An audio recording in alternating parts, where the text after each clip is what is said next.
राष्ट्रपति द्रौपदी मुर्मू तमिलनाडु के 2 दिवसीय दौरे पर कोयम्बटूर में ईशा फाउंडेशन द्वारा आयोजित महाशिवरात्रि समारोह में होंगी शामिल। राष्ट्रपति ने मदुरै में मीनाक्षी अम्मन मंदिर में की पूजा अर्चना।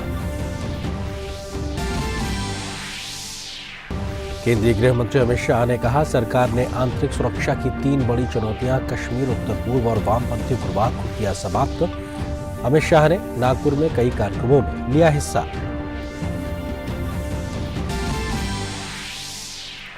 वन्यजीव संरक्षण के इतिहास में आज जुड़ा एक और अध्याय। दक्षिण अफ्रीका से 12 चीते मध्य प्रदेश के श्योपुर जिले के कूनो नेशनल पार्क पहुंचे। चीतों की संख्या बढ़कर हुई 20।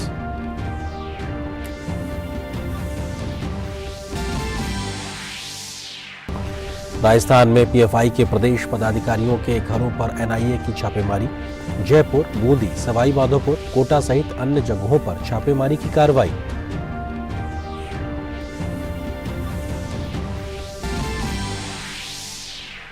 केंद्रीय वित्त मंत्री निर्मला सीतारमण की अध्यक्षता में नई दिल्ली में जीएसटी परिषद की 49वीं बैठक। मोटे अनाज के साथ साथ पान मसाला और गुटखा व्यवसाय में कर चोरी को रोकने के लिए अपीलीय न्यायाधिकरणों और तंत्रों की स्थापना पर चर्चा।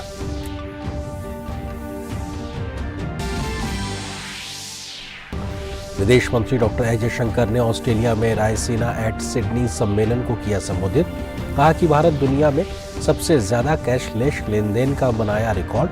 कहा, देश ने इस साल 7% आर्थिक विकास का लक्ष्य रखा और अगले 5 वर्षों में इससे ज्यादा की उम्मीद। महिला टी20 विश्व कप में आज भारत का सामना इंग्लैंड से। दोनों ही टीमों ने प्रतियोगिता में अपने अपने 2 मैच में दर्ज की है जीत। दोनों के बीच रोमांचक मुकाबला होने की पूरी उम्मीद।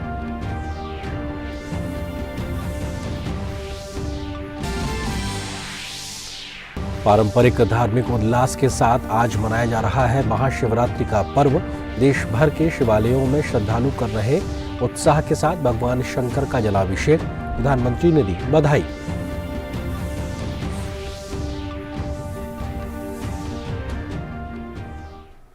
नमस्कार, आप देख रहे हैं डीडी न्यूज। अब तक के समाचारों के साथ मैं हूं आपके साथ आनंद। खबरों पर डालते हैं विस्तार से नजर। राष्ट्रपति द्रौपदी मुर्मू आज से तमिलनाडु के 2 दिवसीय दौरे पर रहेंगी।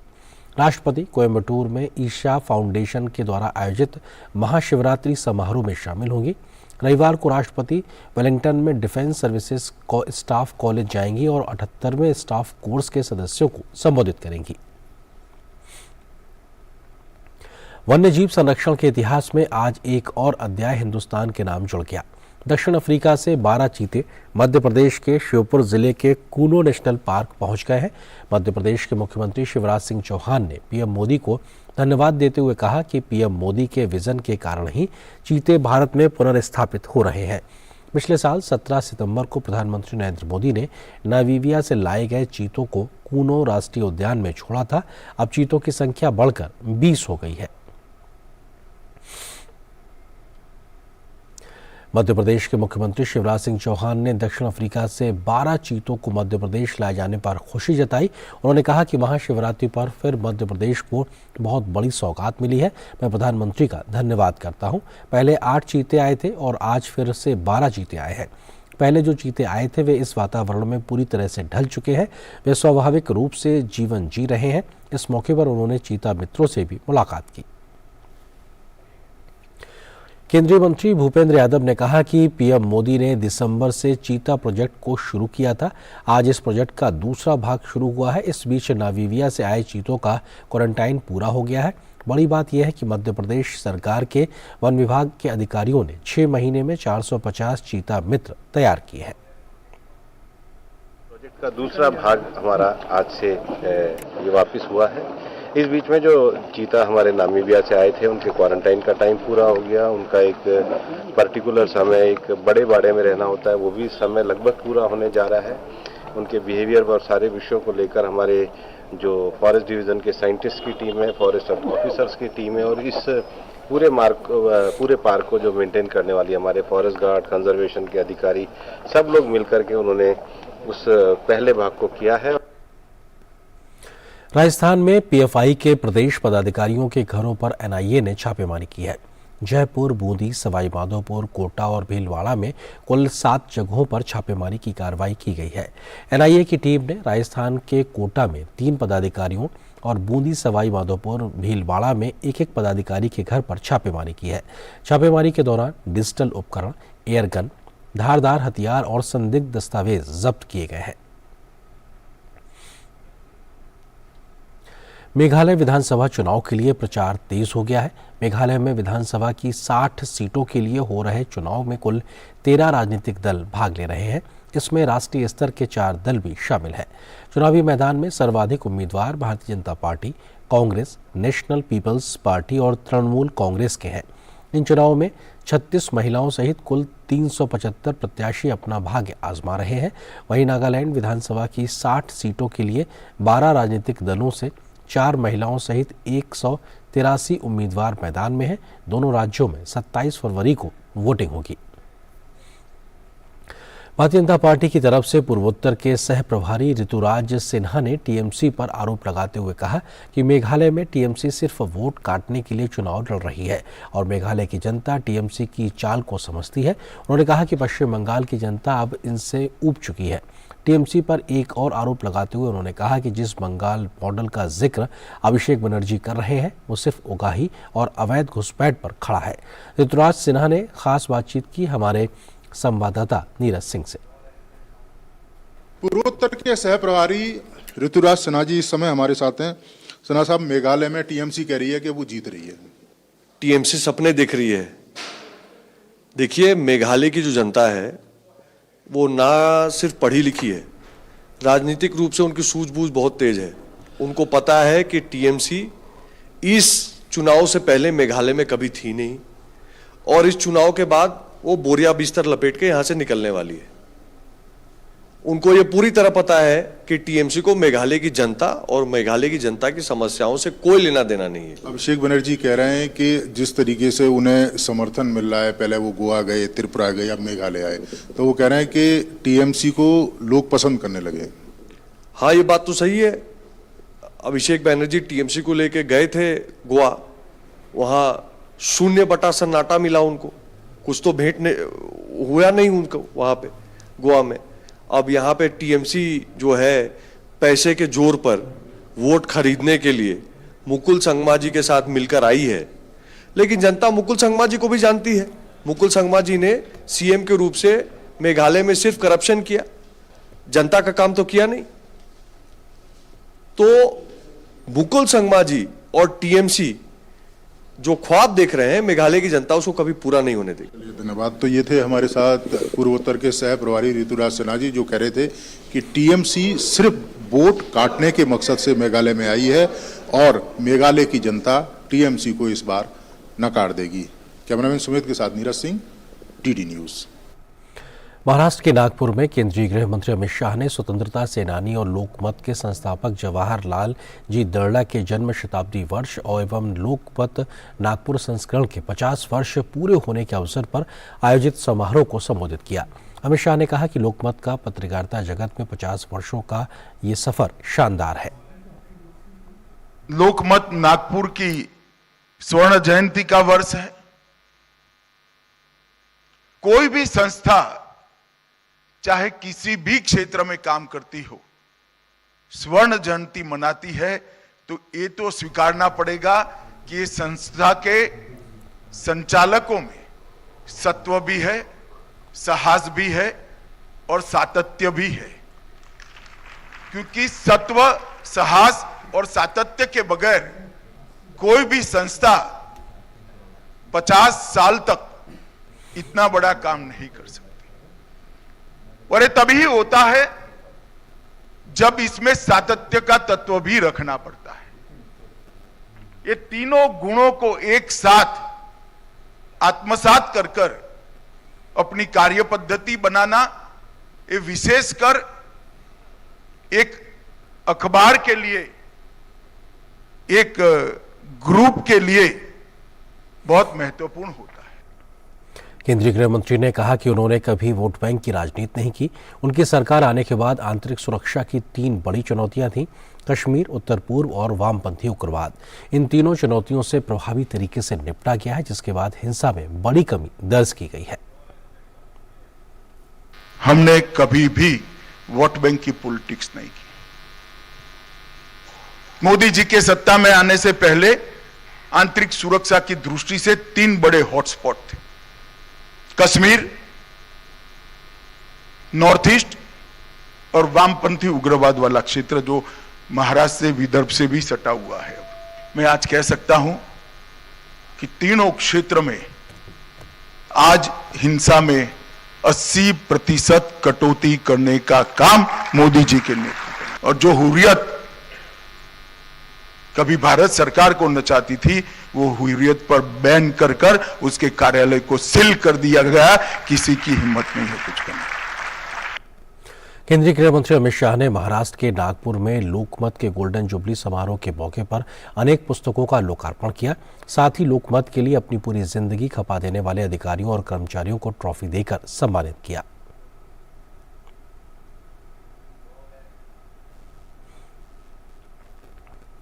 इसके बाद अमित शाह ने नागपुर में आरएसएस के संस्थापक केशव बलिराम हेडगेवार और लेखक एमएस गोलवलकर को आरएसएस स्मृति मंदिर में जाकर श्रद्धांजलि अर्पित की।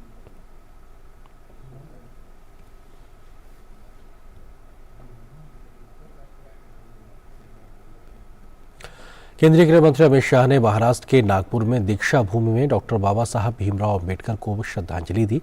गौरतलब है कि केंद्रीय गृह मंत्री अमित शाह महाराष्ट्र के दौरे पर है। रमेश बैस ने महाराष्ट्र के नए राज्यपाल के रूप में राजभवन में पद और गोपनीयता की शपथ ली है। शपथ ग्रहण समारोह में महाराष्ट्र के मुख्यमंत्री एकनाथ शिंदे भी मौजूद रहे।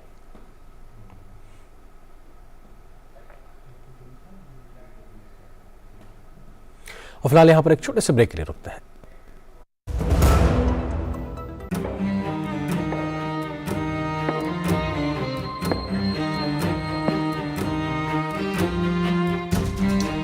कब तक आप ऐसे फ्यूचर का टेंशन लेकर चलते रहेंगे?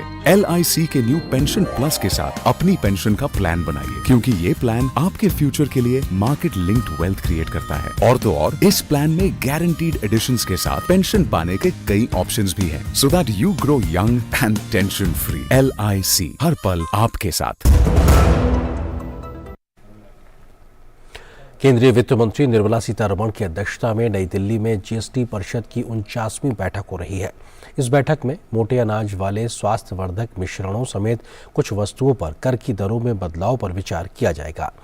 पान मसाला और गुटखा उद्योग में कर चोरी पर लगाम लगाने के लिए GOM की रिपोर्ट पर भी बैठक में विचार किया जा सकता है। बैठक में सभी राज्यों और केंद्र शासित प्रदेशों के वित्त मंत्री शामिल हो रहे हैं। और बात शिवरात्रि की। देश भर में महाशिवरात्रि का पर्व धूमधाम से मनाया जा रहा है। मंदिरों में हर हर महादेव का नारा गूंज रहा है। महाकाल की नगरी उज्जैन में बड़ी संख्या में श्रद्धालु भगवान महाकाल के दर्शनों के लिए पहुंच रहे हैं। यहाँ पर भस्म आरती भी की गई। शिव की नगरी वाराणसी में सुबह से ही विश्व विख्यात काशी विश्वनाथ मंदिर में भगवान शिव की आराधना के लिए भक्तों का तांता लगा हुआ है। मुंबई और तमिलनाडु में भी भक्तों का तांता लगा हुआ है।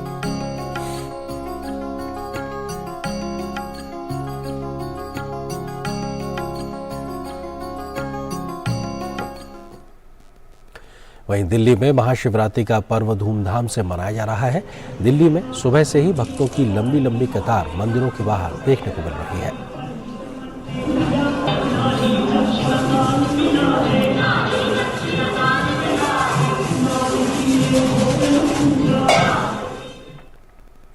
उत्तराखंड में भी महाशिवरात्रि के अवसर पर श्रद्धालुओं ने हरिद्वार के दशेश्वर महादेव मंदिर के दर्शन किए। सुबह से ही भारी संख्या में श्रद्धालु महादेव के दर्शन करने के लिए लंबी लंबी लाइनों में खड़े नजर आए। केवल प्रदेश से ही नहीं, देश के कोने कोने से लोग अपने परिवारों के साथ आज महादेव का आशीर्वाद लेने मंदिर पहुंच रहे हैं। पूरा दशेश्वर महादेव मंदिर महाकाल के जयकारों से गूंज रहा। मंदिर शिव चालीसा और मंत्रों के सुरीले उच्चारणों से भी गूंज रहा है। तिरुवनंतपुरम के विझीझब के शिव मंदिर अजीबाला में श्रद्धालु महाशिवरात्रि के अवसर पर दर्शन करने पहुंच रहे हैं। हजारों की तादाद में श्रद्धालुओं की भीड़ लंबी लंबी कतार बनाकर महाकाल के दर्शन करने को व्याकुल नजर आ रही है। प्रत्येक श्रद्धालु प्रभु की भक्ति में लीन हो केवल एक ही नाम जप रहा है, ओम नमः शिवाय।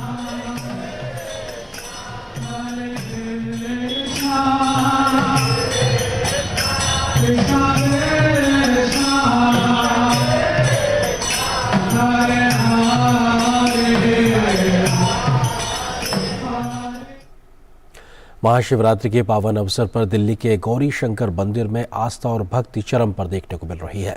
श्रद्धालुओं की भारी भीड़ उमड़ रही है। हर हर महादेव और ओम नमः शिवाय के जयकारे से के साथ श्रद्धालु महादेव की भक्ति में डूबे हुए दिखाई पड़ रहे हैं। गौरी शंकर मंदिर से महाशिवरात्रि पर श्रद्धालुओं से बात की हमारे संवाददाता चंद्रशेखर ने। चांदनी चौक के गौरी शंकर मंदिर में खड़ा हूं और यहां पर जो भीड़ है वो तकरीबन मान के चलिए कि दरियागंज तक पहुंच चुकी है और सुबह 4 बजे से बताया जा रहा है कि ये जो भीड़ है जो श्रद्धालुओं की वो लगातार बन रही है। इस समय मंदिर में किस प्रकार का माहौल है, यहां पर जयकारे लग रहे हैं महादेव के और ओम नमः शिवाय के। यहाँ पर पंचामृत है वो यहाँ पर दिया जा रहा है। अपने अपने हिसाब से लोग जो है उनकी आस्था जो है उसको वो लोग यहाँ पर प्रदर्शित कर रहे हैं और आप लगातार सुन रहे होंगे कि जो अलौकिक वातावरण यहाँ पर देखने को मिल रहा है वो अपने आप में गुंजायमान है। और सुबह से लेकर रात्रि तक, क्योंकि महाशिवरात्रि में रात्रि का भी एक अलग महत्व होता है और यहाँ रात्रि तक ये कार्यक्रम जो है लगातार चलता रहेगा। मैं 26 साल से आ रही हूँ, मुझे बहुत अच्छा लग रहा है। मैं यहीं से हूँ, मैं साउथ अनारकली से आती हूँ। बहुत अच्छा लगा, बहुत दिन से इसका बहुत महत्वपूर्ण मंदिर है गौरी शंकर मंदिर। आज से बहुत ऐतिहासिक मंदिर है। हम लोग बहुत दिनों से आ रहे हैं, 15-20 साल से आ रहे हैं। यहाँ पर मनोकामना जो भी मांगते हैं मनोकामना पूरा हो जाती है। बहुत अच्छी है महिमा, बहुत मनोकामना पूरी होती है। सब और लोग आते हैं, सबको इच्छा पूरी होती है, जब इसलिए आते हैं सब लोग भैया। बहुत सुंदर दर्शन होते हैं आज के दिन। इतना सुंदर दृश्य तो साल भर में एक ही दफा आता है और इसके अंदर इतनी भीड़, इतना सब कुछ देख करके, इतना मैनेजमेंट देख करके बड़ा अच्छा लगता है। ओम नमः शिवाय। हम सुबह 3 बजे से लाइन में लगे हैं, बहुत लंबी कतार थी, अच्छे से दर्शन हुए हैं और भगवान गौरी शंकर भगवान जी सबकी मनोकामना पूर्ण करते हैं। आप देख सकते हैं जिस प्रकार से आस्था का एक महाकुंभ यहाँ पर लगा हुआ है। लगातार लोग जो है श्रद्धालु जो है वो यहाँ पर सुबह 4 बजे से नंगे पांव अपनी बारी का इंतजार कर रहे हैं और लगातार ये जो सिलसिला है वो रात तक चलेगा। कहा जा रहा है कि यहाँ पर जो मंदिर प्रशासन है उन्होंने रात्रि में 4 पहर की जो विशेष पूजा है वो भी रखी है। यहाँ पर जो तमाम श्रद्धालु हैं वो पंचामृत लेकर के आए हैं, यानी कि दही, दूध, शक्कर, घी और शहद से वो स्नान करा रहे हैं। गंगा जल से स्नान करा रहे हैं, जल से भी यहाँ पर स्नान कराया जा रहा है और अपनी अपनी आस्था के हिसाब से लोग भगवान के दर्शन के लिए आ रहे हैं और उनसे अपनी मन्नत मांग रहे हैं। अपने एक सहयोगी जगपाल के साथ चंद्रशेखर, डीडी न्यूज, दिल्ली। भारत समेत कई देशों में भी महाशिवरात्रि का त्योहार धूमधाम से मनाया जा रहा है। पड़ोसी देश नेपाल के मंदिरों में भी श्रद्धालुओं की भीड़ एकत्रित हो गई है। काठमांडू के पशुपतिनाथ मंदिर का जायजा लिया हमारी संवाददाता श्वेता सिंह ने। महाशिवरात्रि के शुभ अवसर पर न केवल पूरे नेपाल बल्कि भारत और अन्य देशों से श्रद्धालु पशुपतिनाथ के दर्शन के लिए पशुपतिनाथ क्षेत्र आते हैं। यहाँ आज महाशिवरात्रि में जहाँ पार्वती और शिव के संयोग को सेलिब्रेट किया जाता है, श्रद्धालु पशुपतिनाथ को देखने, यहाँ के उत्सव को देखने पहुँचते हैं। सुबह से अगर आप देखें तो 6 से 7 किलोमीटर से ज़्यादा लंबी लाइन लगी हुई है और श्रद्धालुओं की भीड़ बढ़ती जा रही है। श्वेता सिंह, दूरदर्शन समाचार के लिए, काठमांडू। प्रधानमंत्री नरेंद्र मोदी ने देशवासियों को महाशिवरात्रि की बधाई दी। उन्होंने अपने ट्वीट संदेश में लिखा है कि सभी देशवासियों को महाशिवरात्रि की अनंत शुभकामनाएं। हर हर महादेव। श्री केदारनाथ धाम के कपाट 25 अप्रैल को सुबह 6:20 पर भक्तों के दर्शन के लिए खोल दिए जाएंगे। इससे पहले 20 अप्रैल को भैरवनाथ जी की पूजा होगी और 21 अप्रैल को भगवान केदारनाथ जी की पंचमुखी डोली केदारनाथ धाम के लिए प्रस्थान करेगी और विश्वनाथ मंदिर गुप्त काशी विश्राम करेगी। शनिवार शिवरात्रि के अवसर पर पंचकालीन गद्दी स्थल श्री ओंकारेश्वर मंदिर उखी मठ में आयोजित धार्मिक समारोह में श्री केदारनाथ धाम के कपाट खुलने की तिथि तय की गई। विदेश मंत्री डॉक्टर एस जयशंकर ने आज ऑस्ट्रेलिया में रायसीना एट सिडनी सम्मेलन में मुख्य भाषण दिया। इस कार्यक्रम को संबोधित करते हुए डॉक्टर एस जयशंकर ने कहा कि आज के वैश्विक परिदृश्य में समान विचारधारा वाले देशों को अर्थव्यवस्था को जोखिम से मुक्त करने के लिए मिलकर काम करने की आवश्यकता है। If there is today really an urgent collective task, it is how to de-risk the global economy. And part of that is, exactly the events that I have referred to. over dependence on manufacturing, over dependence on energy, over dependence on services. For us to pretend that all nations are the same and it's none of our business what happens inside, I think that era is now behind us, and we must not just accept it, we must actually be aware of it and make plans to deal with this. Bharat के लोकतांत्रिक लोकाचार पर प्रकाश डालते हुए विदेश मंत्री ने कहा कि देश ने दशकों की विपरीत परिस्थितियों और सीमित संसाधनों के बावजूद भी देश ने लोकतांत्रिक राह को अपनाया है. The fact that democracy is perceived as a global aspiration is actually because India chose to be a democracy at the time of its independence, and because the first country which was decolonizing, and it happened to be the largest country which was decolonizing, chose a difficult democratic path, and then despite decades of adversity and limited resources stuck to that path, and stuck to that path when actually other democracies questioned the viability of that path. और फिलहाल यहाँ पर एक छोटे से break के लिए रुकते हैं. जल्दी टिफिन पैक करो. राजू, मोबाइल छोड़ो. अरे दीदी, वो बैंक का नंबर चाहिए, रिफंड ही नहीं आया है. मिल गया. अब भी कॉल करता हूँ दीदी. बिना नंबर जांचे? हाँ? अक्सर जालसाज बैंक की नकली वेबसाइट और फर्जी नंबर से पैसों की धोखाधड़ी करते हैं. तो फिर सही नंबर? बैंक की ऑफिशियल वेबसाइट या तो कार्ड पर. आपने तो बचा लिया दीदी. काम से नहीं. आरबीआई कहता है, सही वित्तीय बर्ताव करे आपका बचाव. विदेश मंत्री डॉक्टर एस जयशंकर ऑस्ट्रेलिया की यात्रा पर हैं. विदेश मंत्री रायसीना सिडनी बिजनेस ब्रेकफास्ट में शामिल हुए. डॉक्टर एस जयशंकर ने ऑस्ट्रेलिया के प्रधानमंत्री एंथनी अल्बनीज से सिडनी में उनके आवास पर जाकर मुलाकात की. कार्यक्रम को संबोधित करते हुए विदेश मंत्री ने कहा कि भारत में आज का मत आर्थिक भरोसे का है. उन्होंने कहा कि हम इस वर्ष 7% आर्थिक विकास दर का लक्ष्य लेकर चल रहे हैं. Since today in India really is of a certain amount of economic confidence, a confidence also in our ability to manufacture, to create, to collaborate in many more areas. We are targeting 7% growth this year. विदेश मंत्री doctor S Jaishankar ने देश में digitalisation के क्षेत्र में हो रहे सकारात्मक बदलाव की चर्चा की. उन्होंने कहा कि भारत दुनिया भर में सबसे ज्यादा कैशलेस ट्रांजैक्शन करने वाला देश बनकर उभरा है. If you look at education, so much of it today is digital. Look at shopping. I mean, we have in fact, if you look at our cashless transactions, the UPI, I think we record the largest number of cashless transactions in the world. I'm giving you these numbers because it actually tells you the scale which digital backbone makes possible. Bharat के विदेश मंत्री doctor S Jaishankar ने Sydney में Australia की विदेश मंत्री पेनी Wong से मुलाकात की. इस दौरान दोनों नेताओं के बीच इंडो पैसिफिक, क्वाड में प्रगति, G20 पर विचारों का आदान प्रदान किया गया. विदेश मंत्री ने उन्हें भारतीय क्रिकेट टीम के कप्तान रोहित शर्मा के हस्ताक्षर वाला बल्ला उपहार के रूप में भेंट किया.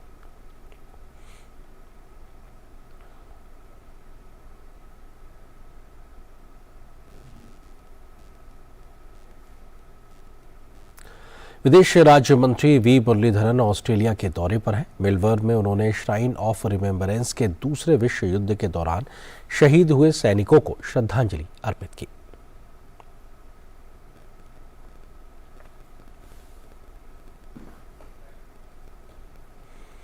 दक्षिण कोरिया से 108 बौद्ध भिक्षुओं का दल महात्मा बुद्ध की सैकड़ों साल पुरानी अस्थियों को लेकर आज औरंगाबाद जिले के ओबरा प्रखंड अंतर्गत परसा पहुंचा, जहां उनका स्थानीय नागरिकों ने जोरदार तरीके से स्वागत किया.